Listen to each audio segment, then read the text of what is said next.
आ गए तो हम भी आ गए। तो चलिए शुरू करते हैं आज की इस वीडियो में अपना क्लास 9वीं का गणित प्रश्नावली 2.1 को।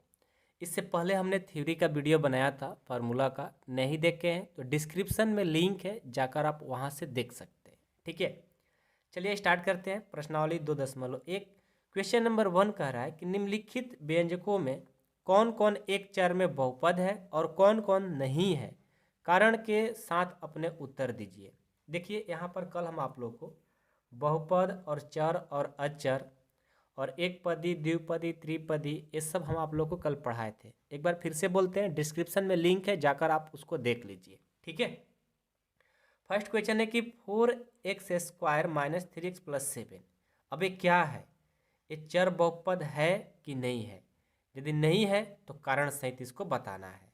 ठीक है, आइए इस क्वेश्चन को बनाते हैं। हम यहाँ पर पहले से क्वेश्चन लिख करके रेडी रखे हुए हैं। ठीक है, तो ये बताइए तो पहले ये चर बहुपद है कि नहीं है। चर बहुपद किसको बोलेंगे? ठीक है, एक चर बोला है ना, चर नहीं, एक चर बहुपद। एक चर बहुपद उसको बोलते हैं जैसे 4x² माइनस 3x+7, यानी दोनों x के ही रूप में है। यदि 4x² माइनस 3y रहता तो एक चर पद में वो नहीं होता, क्योंकि दो में हो जाएगा। तो देखो तो ये x में ही है, तो हम इसको बोलेंगे कि एक चर x में बहुपद है। ठीक है, इसका आंसर क्या होगा? इसका आंसर होगा एक चर कौन? x ना, एक चर x में बहुपद है। क्या है? बहुपद है। यदि y साथ में रहता तो एक चर नहीं होता। ठीक है, उसके बाद इसका सेकंड क्वेश्चन है y² प्लस √2। अब ये बताइए तो ये एक चर में है कि नहीं है? बिल्कुल है, सिर्फ y में है। तो क्या बोलेंगे? एक चर y में बहुपद है, बहुपद है बोलेंगे। ठीक है, उसके बाद इसका तीसरा देखिए, तीसरा क्या है? तीसरा क्वेश्चन है 3√t, अपने किताब में देखिए, प्लस t√2 है। ठीक है, तो देखिए तो ये दोनों टी में ही है, तो क्या बोलेंगे? ये भी एक चर में है। लेकिन देखिए आपको बताते हैं, पहले इसको रूट में दिया है ना, इससे हम सॉल्व करेंगे। ये जो रूट में दिया है इससे हम पहले सॉल्व करेंगे। तो क्या हो जाएगा? ये देखो 3 का 3, ये जो रूट में है रूट को हटाएंगे। जब रूट को हटाएंगे ना तो टी के पावर 1/2 हो जाएगा। एक बार बात को समझिए, जब कोई भी रूट में रहता है, जब रूट को हटाया जाता है तो उसके पावर में 1/2 लग जाता है। ठीक है, तो वहीं रूट को हटाए तो पावर में 1/2 लग गया, और ये इसको ज्यों का त्यों छोड़ दो, t√2। अब ये देखो तो टी एक पद तो है, एक पद है, लिखेंगे एक चर में है, एक चर में है। लेकिन पता है ये बहुपद नहीं है। बहुपद क्यों नहीं है? देखिए आपको पढ़ाए थे ना कि जो बहुपद होता है, ठीक है, जो बहुपद होता है वो पूर्ण संख्या में होना चाहिए, यानी पावर में जो पूर्ण संख्या 0, 1, 2, 3, 4 इस तरह से होना चाहिए। ये नहीं कि बाटा में आ जाए, उसको हम लोग बहुपद नहीं बोल सकते। तो क्या बोलेंगे? एक चर में है लेकिन बहुपद नहीं है, बहुपद नहीं है। तो आपका क्वेश्चन क्या बोला है? पढ़िए तो एक बार, कि जो नहीं होगा तो कारण बताना है। क्यों नहीं है? तो लिखेंगे क्योंकि चर टी के पावर 1/2 की घात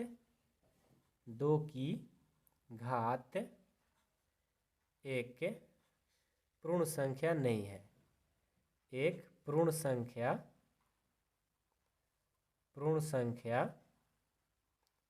नहीं है। ठीक है, अब चलिए समझ में आया सबको?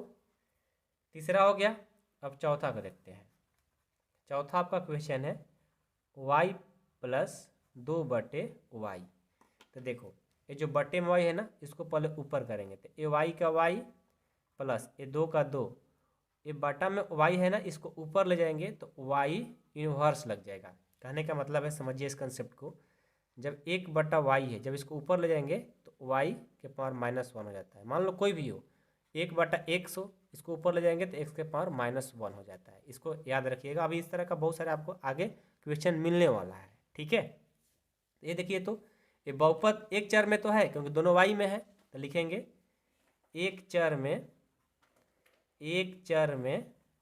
है, क्या बोलेंगे, एक चर में है लेकिन बहुपद नहीं है।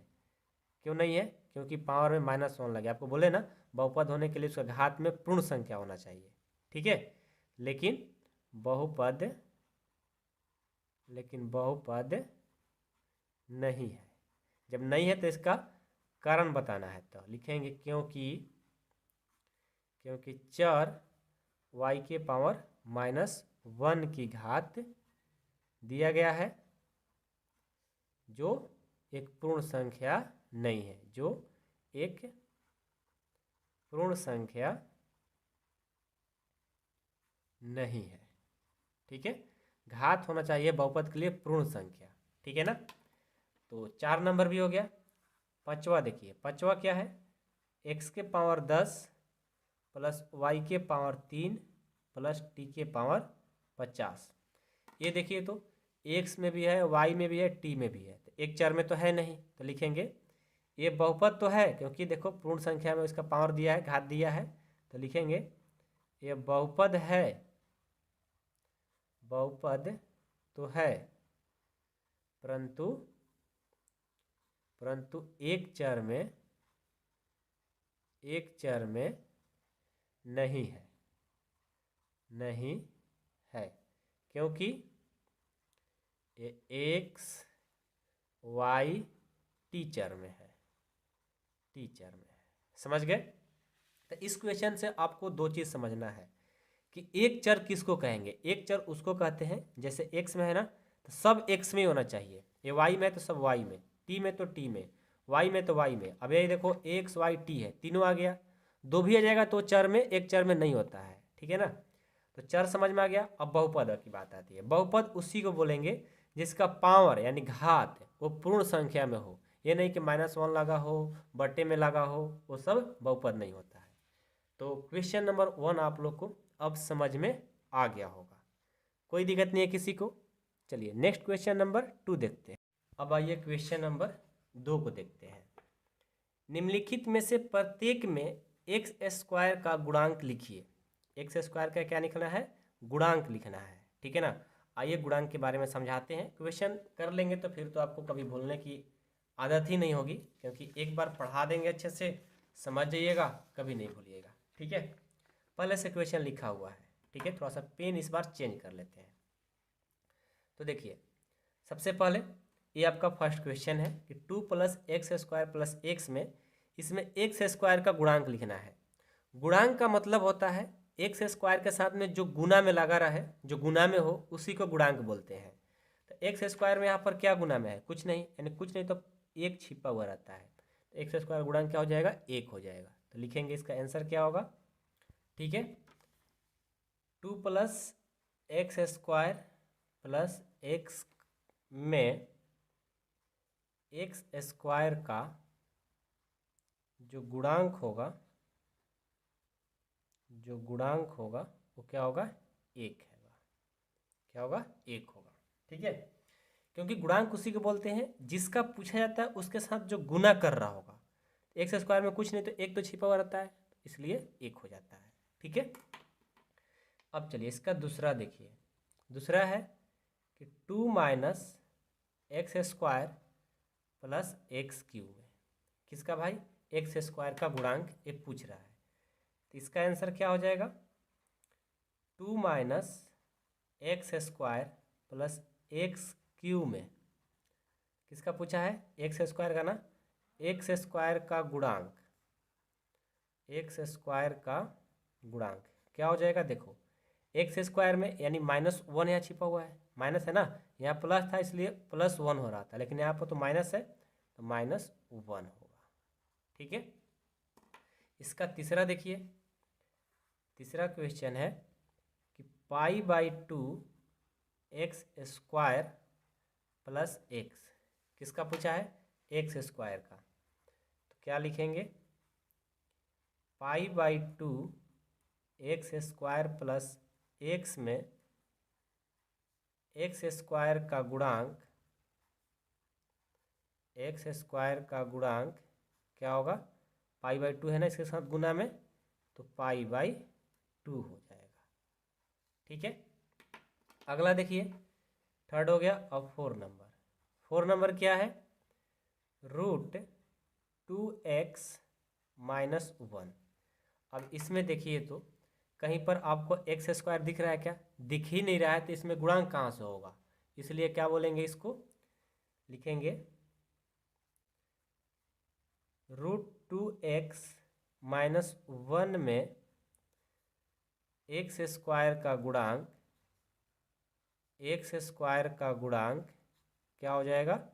0 हो जाएगा। जब कुछ नहीं दिया रहता उसमें तो क्या होता है? उसका गुणांक 0 हो जाता है। ठीक है, कोई दिक्कत नहीं। अब चलिए अगला क्वेश्चन 3 देखिए। ये बोला है कि 35 घात के द्विपद का और 100 घात के एक पदी का एक एक उदाहरण दीजिए, मतलब खुद से उदाहरण देना है। ठीक है ना। आइए क्वेश्चन नंबर 3 हम यहाँ पर लिख करके रखे हुए हैं। ठीक है, तो आइए हम पहले क्या करते हैं, इसका सॉल्यूशन करते हैं। तो सबसे पहले 35 घात के लिए करेंगे। ठीक है, लिखेंगे 35 घात का द्विपद, कितना पद होना चाहिए? द्विपद होना चाहिए, 2 पद। अब कुछ भी ले लो, घात सिर्फ 35 होना चाहिए। तो क्या हो जाएगा? x के पावर 35, यानी पावर मतलब घात, x के घात 35 अब प्लस 4 ले लेते हैं। बस दो आपको पद होना चाहिए था, एक पद 2 पद हो गया, द्विपद में चाहिए था। अब 100 घात का, 100 घात का एक पदी, यानी सिर्फ एक पद होना चाहिए, उसका घात क्या होना चाहिए? 100 होना चाहिए। तो क्या हो जाएगा? 3x के पावर 100, घात हो गया 100 और एक सिर्फ पद है। इसमें कितना? 2 पद था, 2 पद कहा था तो 2 पद दिए थे। घात उसका 35 कहा था तो 35 दे दिए। यहाँ एक पद कहा है तो एक पद ले लिए, घात सिर्फ 100 कर दिया। आप बहुत सारे एग्जाम्पल ले सकते हैं, 4x के पावर 100, 10x के पावर 100, 10y के पावर 100, कुछ भी ले सकते हैं, लेकिन एक पद होना चाहिए, पावर में उसका जो कहा है वो होना चाहिए। ठीक है, अब चलिए क्वेश्चन नंबर 4 को देख लें। ये बोला है कि निम्नलिखित बहुपदों में से प्रत्येक बहुपद की घात लिखिए। अब जो आपको बहुपद दिया गया है उसका घात लिखना है। ये तो बहुत ईजी है, जिसमें पावर में लगा रहता है उसी घात को लिखना होता है। तो चलिए क्वेश्चन नंबर 1 को पहले सॉल्व किया जाए। क्वेश्चन 1 है कि 5x³ plus 4x² plus 7x, अपने किताब में देखिए यही है ना। तो इसका घात लिखना है, इसका घात लिखना है कि घात क्या होगा। ठीक है, तो लिखेंगे, इसका आंसर होगा कि बहुपद 5x³ plus 4x² plus 7x की घात, 7x की घात क्या होगी? 3 होगी। अब आप कहोगे कि सर इसका घात तो 2 भी है, इसका घात 1 भी है, तो आप 3 ही क्यों लिख रहे हो? तो हम देखेंगे जो बहुपद दिया रहता है उस बहुपद में सबसे बड़ा घात कौन सा है वही हम लिख देते हैं। तो बड़ा 3 है तो 3 हो गया। समझ में आ रही सभी को बातें? चलो, फर्स्ट हो गया। अब सेकंड क्या है? 4 - y²। अब इसमें देखिए तो इसमें घात क्या है? इसमें घात 2 है, तो लिखेंगे बहुपद 4 - y² की घात, y² की घात क्या हो जाएगी? 2 हो जाएगी। ठीक है, उसके बाद तीसरा देखिए, दिख रहा है ना, ब्लर नहीं हो रहा है ना? चलो ठीक है। तीसरा क्या है? अपने बुक में देखिए 5t माइनस √7 है। इसमें देखिए तो इसका घात क्या है, टी में देखेंगे कुछ नहीं तो पावर में तो एक रहता है, तो इसका घात क्या हो जाएगा 1। तो लिखेंगे क्या, बहुपद 5t माइनस √7 की घात क्या हो जाएगी 1 हो जाएगी। ठीक है, उसके बाद तीसरा चौथा है, सिर्फ 3 दिया गया है। अब 3 में घात क्या है, इसमें तो कोई बहुपद ही नहीं है। ठीक है, बहुपद तो है लेकिन इसमें क्या है, कोई चर राशि ही नहीं है। तो क्या बोलेंगे, इसको ऐसे लिख सकते हैं, बहुपद 3 बराबर 3x के पावर 0 लिख सकते हैं और इसका घात क्या हो जाएगा 0। कहने का मतलब है कि इसमें कुछ नहीं तो घात आप डायरेक्ट 0 भी लिख सकते थे, लेकिन थोड़ा सा हम इसको बना दिए कि 3x के पावर 0, यानी 3x के पावर 0 का जब हल करोगे, देखो 3x के पावर 0 का हल करोगे, 3 का 3 x के पावर 0, यानी किसी भी नंबर के पावर 0 आता है उसका वैल्यू 1 होता है, यानी 3x के पावर 0 का हल करोगे तो क्या आएगा 3 आएगा। उसी को थोड़ा हमने ऐसे बना दिया। ऐसे आप डायरेक्ट लिख सकते थे कि बहुपद 3 का घात 0 होगा, इतना भी आप लिख सकते थे। ठीक है, तो क्वेश्चन नंबर 4 भी कंप्लीट होता है। शायद एक और बच गया, 5 नंबर। 5 क्या बोल रहा है, बताइए कि निम्नलिखित बहुपदों में कौन कौन बहुपद रैखिक है और कौन द्विघाती है और कौन सा त्रिघाती है। यानी कल जो थ्योरी पढ़ाए थे उसके ऊपर ये निर्भर क्वेश्चन है। ठीक है, तो पहले से क्वेश्चन लेकर के रेडी है तो जल्दी बन जाता है। ठीक है, तो चलो x², इसका आंसर क्या होगा, x² प्लस x क्या है, ये द्विघाती बहुपद है कि एक घाती की त्रिघाती, दो पद है ना, तो क्या बोलेंगे x² प्लस x एक द्विघाती बहुपद है, द्विघाती बहुपद है। ठीक है, शायद फोन ब्लर हो रहा है कैमरा ना, सही है। इसका सेकंड देखिए, सेकंड क्या है, x माइनस, अपने किताब से क्वेश्चन देखिए, x माइनस x³ है। अब ये क्या है, इसमें भी दो पद है, दो पद है कि त्रिपद है, नहीं, आपको जो बहुपद देखना है द्विघाती, इसका पावर में 2 लगा है ना, तो ये द्विघाती हुआ। उसी तरह x माइनस x³ घात को देखना है ना, यहाँ पर देखो हमने मिस्टेक कर दिया था शुरू में पहचानने में, द्विघाती और कौन त्रिघाती है ये पूछा है, कौन रैखिक कौन द्विघाती कौन त्रिघाती, यानी पावर को देखना है। इसमें 2 लगा है ना तो उसको द्विघाती, इसमें क्या लगा है पावर हाईएस्ट 3, तो इसका आंसर क्या हो जाएगा, x माइनस x³ क्या है, एक त्रिघाती बहुपद है। क्या है, त्रिघाती बहुपद है। ठीक है, बहुपद तो है लेकिन त्रिघाती बहुपद है। अगला 3 नंबर है कि y प्लस y² प्लस 4 है। ठीक है, तो इसका हाईएस्ट पावर 2 है ना, तो क्या बोलेंगे द्विघाती, y प्लस y² प्लस 4 एक द्विघाती बहुपद है, द्विघाती बहुपद है लिख देंगे। ठीक है, तीसरा हो गया। 4 नंबर देखो, 4 नंबर क्या है, 1 प्लस x, 1 प्लस x है, इसको क्या बोलेंगे, घात कितना है, कुछ नहीं तो एक रहता है, यानी ये हो जाएगा 1 प्लस x एक क्या हो जाएगा, रैखिक हो जाएगा, रैखिक बहुपद है, रैखिक बहुपद है। ठीक है, उसके बाद चलिए 5 नंबर, इसका पांचवा 3t दिया है, तो इसमें भी कुछ नहीं तो पावर में एक छिपा रहता है, तो क्या बोलेंगे कि 3t ये क्या है, एक रैखिक है, रैखिक बहुपद है। ठीक है, 6 नंबर, इसका 6 नंबर है r² घात कितना 2 है ना, तो क्या बोलेंगे r² एक द्विघाती बहुपद है। ठीक है, उसके बाद लास्ट 7 नंबर 7x³ 7x³ है तो क्या बोलेंगे, इसका आंसर क्या हो जाएगा, घात 3 है ना, तो 7x³ एक त्रिघाती बहुपद है, त्रिघाती बहुपद है, ये आपका आंसर हो जाएगा। ठीक है, तो चलिए इसी के साथ हम लोग का जो प्रश्न